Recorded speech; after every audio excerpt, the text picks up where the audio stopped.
I really am so grateful I chose to go to St. Thomas for law school. It is law school plus, if that makes any sense. You know I could have gotten a wonderful legal education at a lot of different places, but particularly for me, someone not certain that I wanted to do a traditional legal path, to have the extra, and that extra is the values, or I should say it's the values, but the invitation to think about not just the law, but the law and you as a person, the law and your community, the law and your faith, the law and your values, and all of these other things.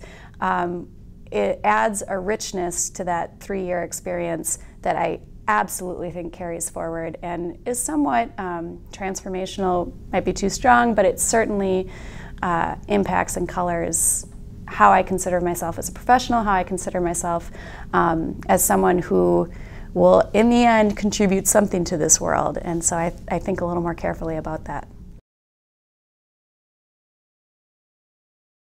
I had a few different mentors on the faculty. One stands out in particular, Professor Rob Vischer, and he was great in all sorts of ways because I think he early on sensed and was okay with that I wasn't necessarily at law school for a lot of the traditional reasons, wasn't necessarily looking to practice, and he was able to see that, teach me to be a competent and good lawyer, to know the basics of the law, but also he was willing to let me explore some of the more theoretical and kind of personal parts of the legal world and the law and how it affects policy, how it affects society, and those were the things I was really interested in.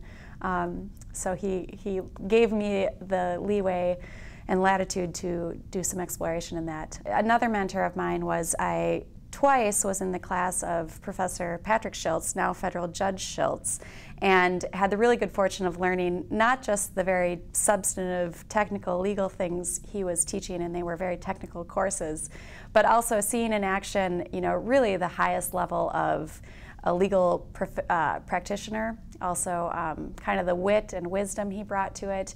And what I learned from watching him in action is it's not just knowledge that we need to bring to our professional lives. It's also a sense of who we are, and then a little bit of just that, again, wit, wisdom, cunning, and I think that has applicability in so many situations that lawyers find themselves in the courtroom, in depositions, in kind of any context we might find ourselves.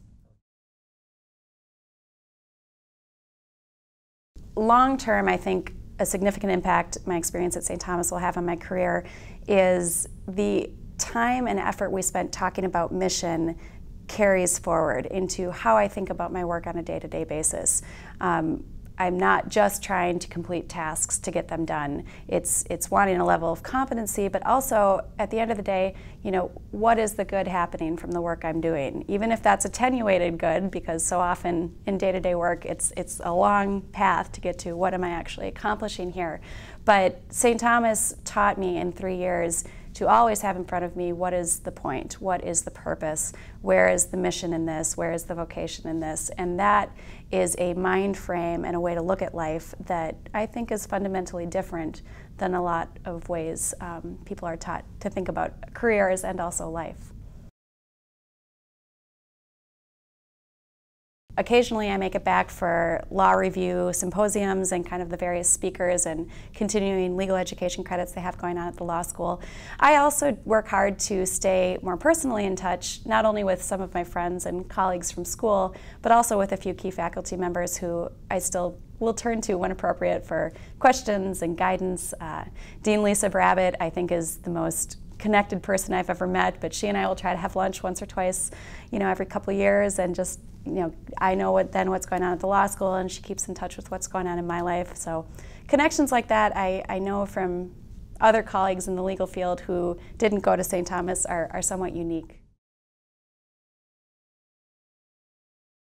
A piece of advice I'd give to a student sitting at orientation, right at the beginning of law school, is be conscious of the fact that you're showing up as a whole person. So you are not coming to this law school just as a student or just as someone who wants to be a lawyer. You are a daughter or a son or a wife or a husband or a brother or sister, et cetera, et cetera. And while law school pressures might make you feel like you have to give up important parts of your life, maybe there are always compromises to make in the kind of strenuous study you're going to do, but know that the parts of who you are going to add value to your law school experience, and they're going to add value to your ability to become a good lawyer.